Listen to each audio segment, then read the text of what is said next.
Bien, señores alumnos, buenas tardes. Hoy día continuamos con nuestras clases de Ingeniería de Transportes 1.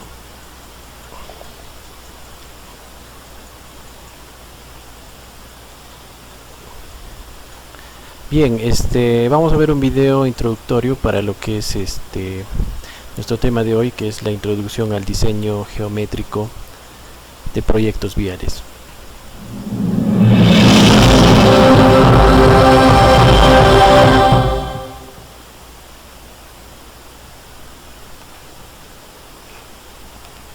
Bien, el diseño geométrico tiene... Each day, Americans depend on the more than 4 million miles of federal, state, and local road systems that make up our nation's highway network.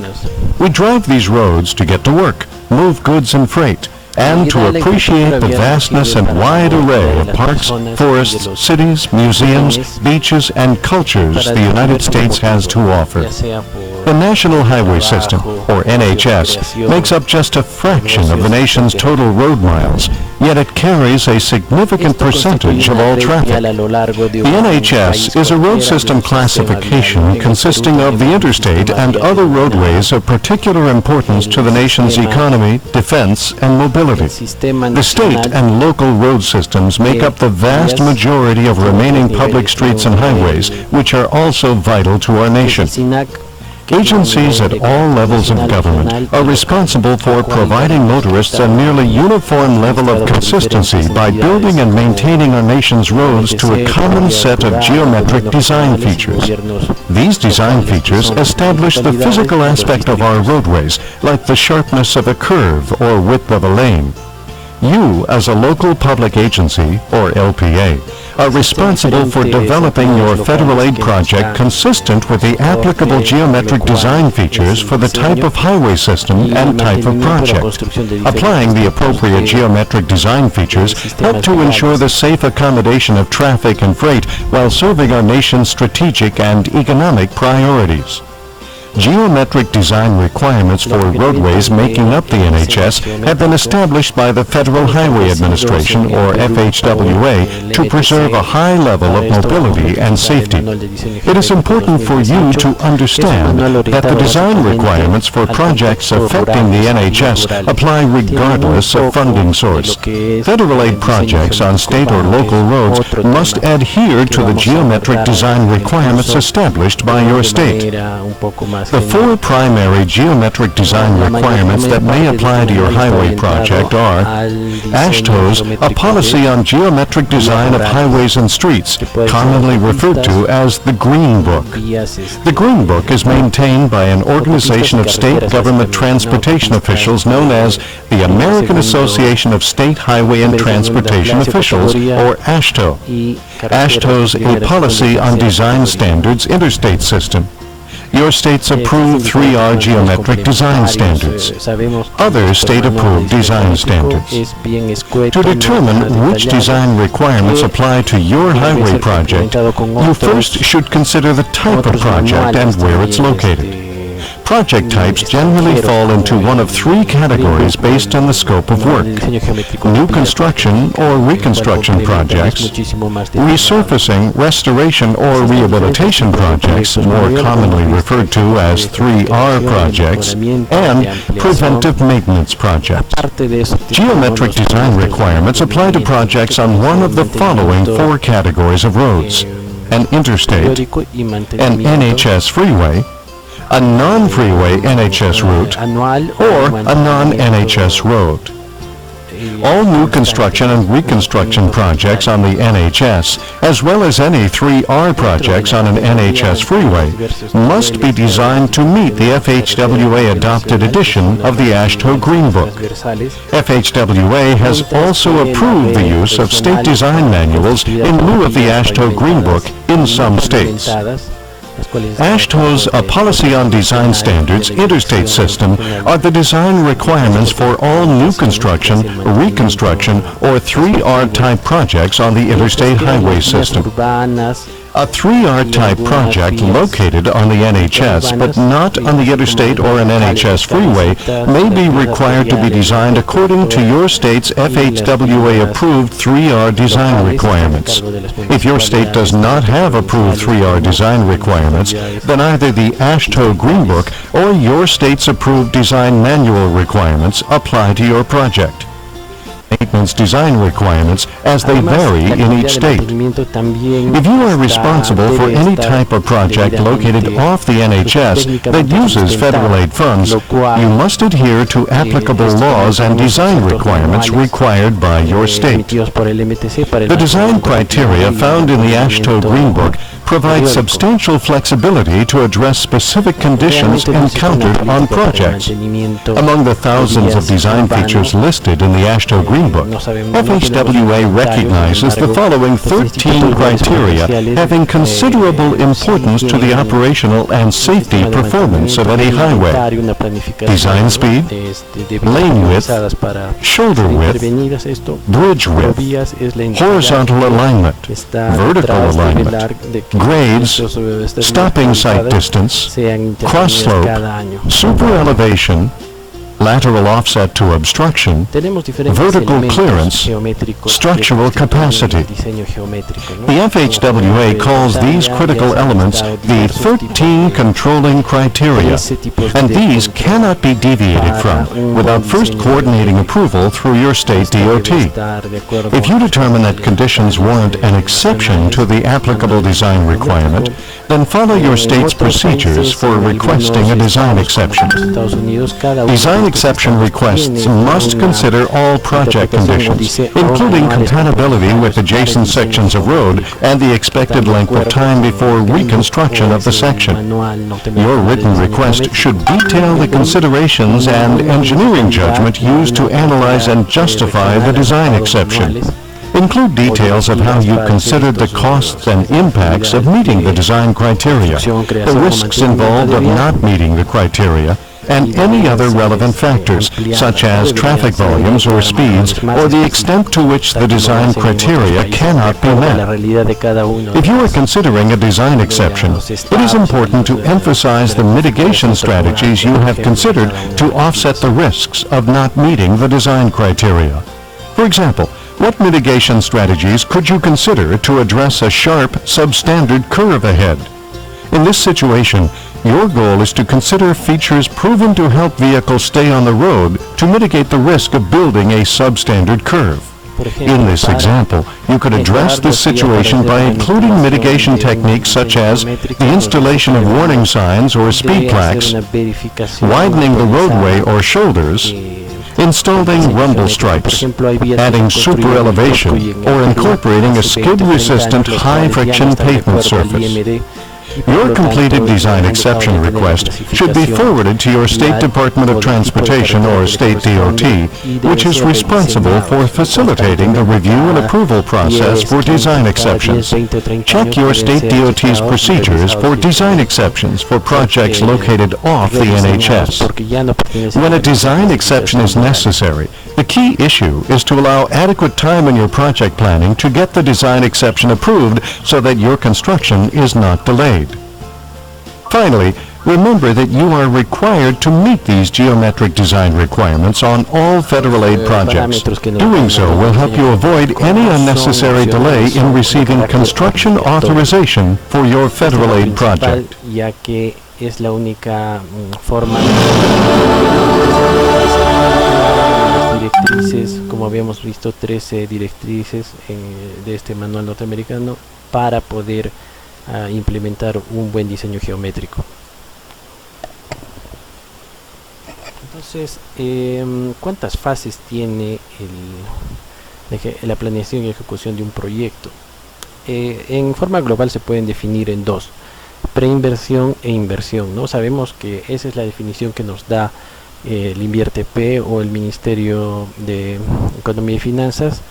Hay una fase de preinversión en la cual se realizan los estudios preliminares, que es la fase 1 de prefactibilidad, y finalmente existe una fase de los diseños finales, ¿no? Que sería la de la fase de inversión, que correspondería a la elaboración del expediente técnico y su ejecución. Entonces, en la fase 1 se identifican diversos posibles corredores, diseños aproximados de la vía, las evaluaciones económicas hechas en recomendación de acuerdo al modelo de simulación HDM4, que lo vamos a explicar en algún momento.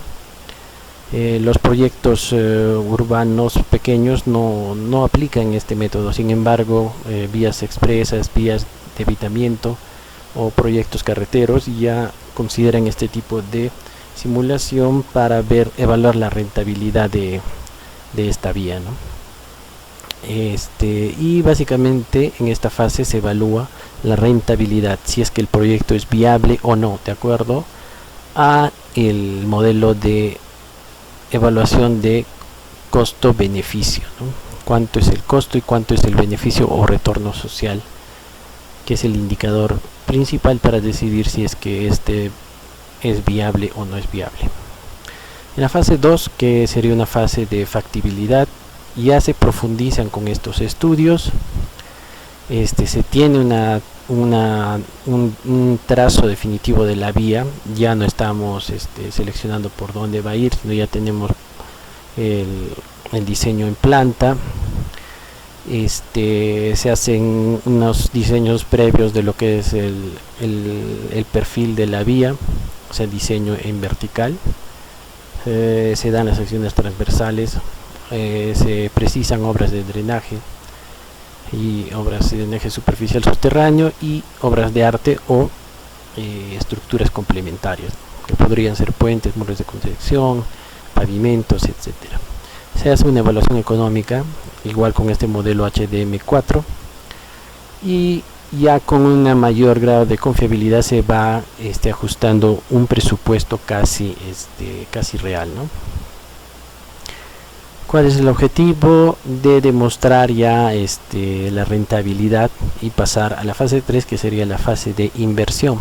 En la fase 3 se detalla ya de una manera ya para una licitación de construcción de la vía o de la carretera todos los componentes geométricos, estructuras complementarias, obras de arte, etcétera. Entonces, ¿qué actividades contempla la fase 1 que habíamos visto de prefactibilidad o factibilidad? En sí se hace un análisis de la cartografía de la zona del proyecto, no sabemos por dónde va a pasar, o sea, va a ser bastante amplio. Se hace un estudio de tráfico para lograr la demanda, ¿no? Que es lo más importante, es lo que va a sustentar este proyecto, y se hacen posibles corredores, ¿no? Se plantean 1, 2, 3 posibles rutas.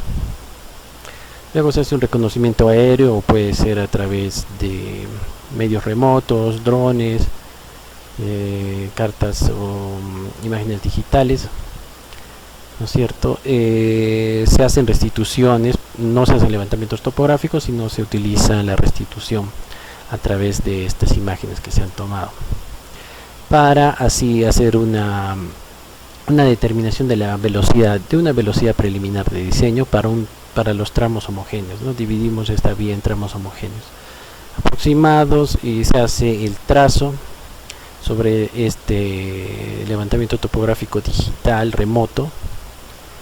Se hace un reconocimiento de la zona, se hacen padrones de beneficiarios, se empieza a levantar la información genérica para poder elegir de mejor manera cuál es la ruta más adecuada, ¿no? Básicamente acá tratamos de recolectar toda la información necesaria para poder obtener la ruta por donde va a ir, ¿no? Teniendo en cuenta, por ejemplo, restricciones arqueológicas, medioambientales, zonas protegidas, etcétera. Luego se hace un ajuste de los diseños de acuerdo a las velocidades de diseño del manual, para empezar a tener algunos valores o características geométricas de la vía. Después de esto hacemos un estudio de capacidad y nivel de servicio. ¿Cuál es lo importante de esto?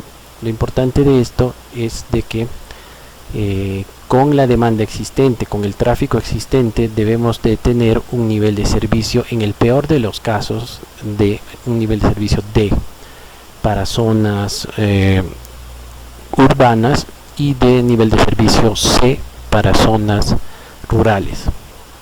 Es decir, que una carretera, en lo ideal, el momento que empiece a operar y en el futuro, hasta los 20 años o en el horizonte de proyecto, que podrían ser 20 años, debe estar operando bajo un nivel de servicio D, no debe de pasar a un nivel de servicio E y F. Ya habíamos explicado que eran los niveles de servicio que nos dan la calidad de las vías, ¿no? En cuanto a circulación, básicamente, no en cuanto a lo que es el pavimento, en lo que es a la superficie rodadura, sino en base a circulación de tráfico.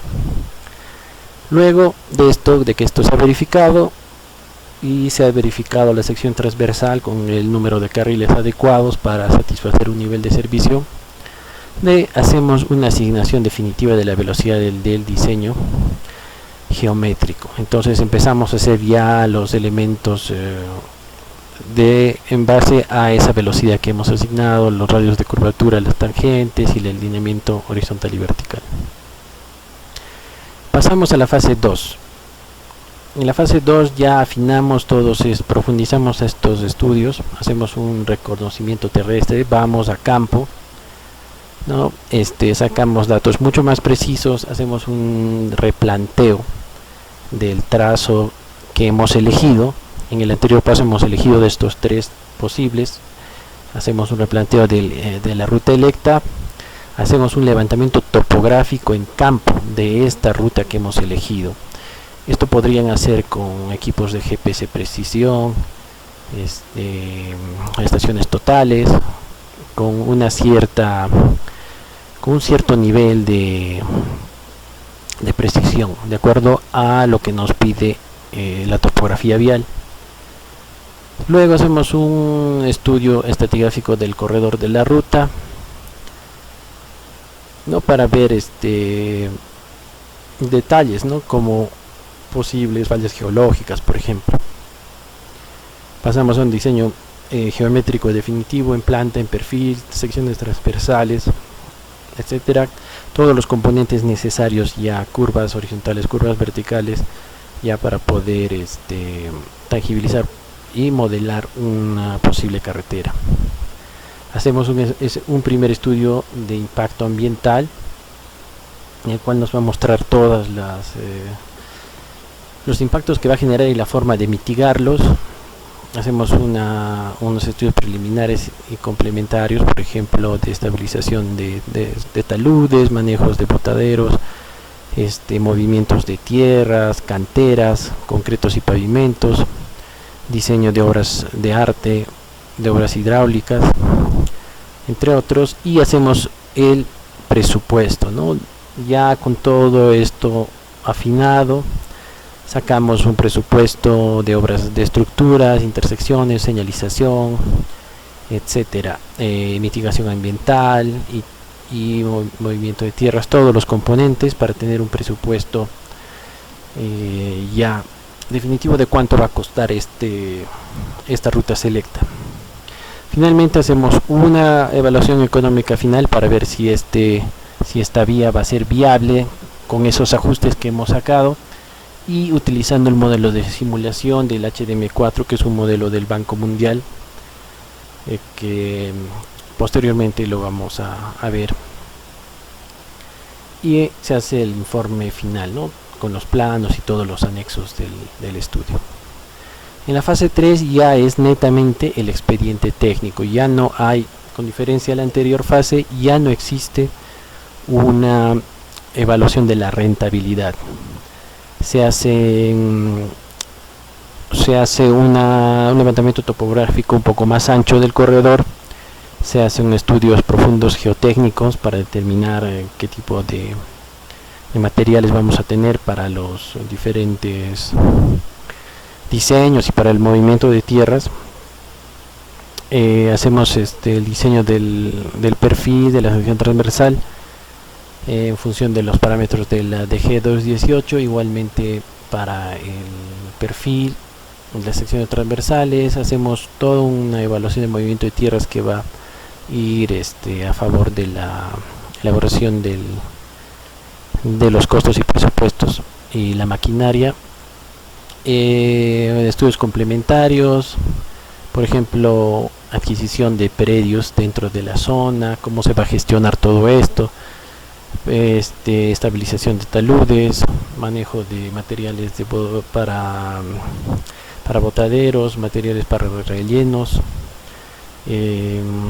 canteras para los concretos y pavimentos, los diseños complementarios de las obras de arte, pontones, muros de contención, muros secos, estabilización de taludes, etcétera, puentes, y hacemos finalmente un presupuesto ya para licitación de esta obra, ¿no? Debe ser un presupuesto bastante muy acertado, ¿no? Ya final, dependiendo del tipo de la precisión del presupuesto, dependerá del tipo de licitación que se va a realizar, y se presenta en todos los planos de perfil, planta, secciones transversales, de los diseños complementarios especializados, etcétera. Todo para una licitación o para la construcción por método directo, ¿no? Entonces, el anexo número 1 del manual nos da el contenido de los estudios definitivos de las carreteras, que está organizado por diferentes capítulos hasta el capítulo 9 y 10, en los cuales se precisan ya los estudios de ingeniería básica. Entonces, aquí tenemos una actividad. Ustedes en grupos de 5 deberán conseguir un expediente técnico de una carretera completo, en el cual harán una comparativa de estos contenidos, de si tienen estos contenidos mínimos que está pidiendo, del 1 al 13, si es que esto está de acuerdo a la norma, ¿no? Si vuestro expediente técnico tiene todos estos capítulos detallados. Si no, marquen por favor ahí en su cuaderno qué es lo que les está faltando, qué es lo que no tienen. Y también deberán marcar aquellos estudios adicionales que tiene vuestro expediente técnico, que están más allá de los mínimos que hemos mencionado aquí en el manual de diseño geométrico 2.18. Entonces pasamos ya a otro punto, que es el punto 2.2, el alineamiento horizontal, ya entrando a lo que es en detalle el diseño geométrico. ¿Qué es el diseño horizontal, del alineamiento horizontal? Es básicamente son los elementos geométricos, ¿no?, de planta, en los cuales nos dice que deben estar relacionados con lo que es el perfil y la sección transversal, para tener principalmente una circulación no interrumpida, ¿no? Esto nos dice que según la velocidad de diseño debe haber relaciones cómodas entre los diversos elementos de curva, peralte, tangentes, etcétera. Entonces, básicamente nos está diciendo que el alineamiento horizontal, vertical y la sección transversal están entrelazados y deben tener una relación en cuanto a lo que es la seguridad vial. Entonces, a la pregunta, ¿qué valores mínimos y máximos existen con respecto a las velocidades de diseño que se adoptan para las carreteras? Las velocidades obtenidas en el manual de acuerdo a la orografía y al IMD podrán variar máximo en 10 km por hora, más o menos 10 km por hora. El mínimo es el valor que hemos obtenido en el manual y el máximo sería de 10 km por hora por arriba, ¿no? Asimismo, hay algunas excepciones que ya son tratadas por el Ministerio de Transportes y Comunicaciones, y nos dice que estos métodos, estas velocidades, no son las mismas cuando atravesamos zonas urbanas, sino que pueden haber, están reguladas, por ejemplo, por los diseños geométricos urbanos. Por ejemplo, podemos tener una carretera en la cual se ha diseñado a 50-60 kilómetros por hora, y al llegar a una zona urbana, esta zona urbana está diseñada para una circulación de 30-40 kilómetros, muchísimo más bajo, o podría ser de acuerdo a la vía a la que lleguemos, ¿no? Puede haber una zona una vía arterial o una vía expresa donde se mantenga cierta velocidad. Entonces debemos de buscar una compatibilidad para que no haya un cambio muy fuerte dentro de lo que es el entorno urbano y el entorno rural. ¿Qué consideraciones de diseño generales debemos de tener para el diseño en planta? Lo primero es no tener tramos rectos demasiado largos. Esto básicamente porque existe cierto peligro, ¿no?, en tener tangentes largas. Los conductores pueden sufrir deslumbramientos, o por otro lado también pueden sufrir cansancio por el tipo de vía que es muy monótona. Entonces lo que se opta es tener por curvas de grandes radios y tangentes regularmente cortas. Entonces nos dice, para autopistas de primer y segundo nivel, el trazo será una combinación de radios amplios, o sea, curvas con radios muy grandes, y tangentes medianas y cortas, ¿no?, tangentes no extensas. Existe una tabla ya en el manual, lo vamos a ver posteriormente, donde se limitan el tamaño de las tangentes, donde se muestran las tangentes mínimas y máximas, ¿no? ¿Por qué mínimas? Porque debe haber también unos tramos suficientes para cambiar de dirección o para girar, y unas máximas para no tener este problema de la conducción nocturna o el tema de los accidentes y la seguridad vial. Además, en caso de tener ángulos pequeños, menores de 5 grados, esto quiere decir que cuando tengamos no podemos ponerle curvas a todo tipo de inflexiones, a la unión de tangentes que sean menores de 5 grados. Deben ser mayores de 5 grados para asignar una curva de longitud mínima. Entonces, lo que se quiere y cuál es la filosofía y qué significa un trazo en planta homogéneo, es tener tangentes y curvas que se sucedan armónicamente, en las cuales las curvas deben ser amplias y las tangentes no deben ser tan largas, ¿no? Y esto varía con la topografía, varía con la orografía, de acuerdo si es llano, ondulado, escarpado o accidentado. Nos dice también que en el desarrollo de autopistas se tratará de evitar estos en carreteras de primera clase, ¿no?, de acuerdo a su longitud de máxima pendiente admisible. Entonces, como les dije, esto varía con la topografía. Bien, entonces, ¿qué hemos aprendido en esta sesión introductoria de lo que es el alineamiento y lo que es el proyecto definitivo, proyecto vial definitivo? Básicamente que existen dos etapas en el proyecto, dos etapas de proyecto: preinversión, prefactibilidad y factibilidad, y perfil.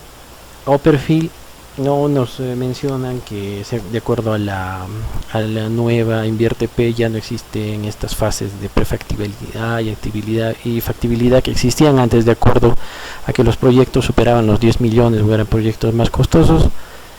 Ahora existe solamente perfil, que sería la etapa de factibilidad y prefactibilidad, donde ya se define las rutas, se define cuál va a ser el trazo, y se ha simplificado en una sola fase, sin importar el monto del proyecto. Y la segunda fase, que sería la elaboración del expediente técnico y su construcción, que sería la fase de inversión, que es lo que hemos detallado, ¿no? Y el contenido de todo esto que está en el anexo número 1 del MTC DG 218, en el cual ustedes deben hacer una comparativa con los proyectos que han conseguido. Obviamente Algunos proyectos están bien hechos, otros están muy mal hechos y no tienen todos los componentes que deberían tener de acuerdo a ley y de acuerdo a lo que nos reglamenta el manual de diseño geométrico. Luego de esto vimos un poco de lo que es la filosofía y el concepto del diseño geométrico, especialmente diseño geométrico en planta, en el cual nos dice que debemos de buscar tramos homogéneos donde tengamos una sucesión de curvas y tangentes, en las cuales lo ideal es tener curvas grandes de grandes radios y tangentes no muy largas, ¿no? Para evitar el problema de la seguridad vial. Bien, entonces esto es todo por hoy. Continuamos con los siguientes puntos del mismo tema.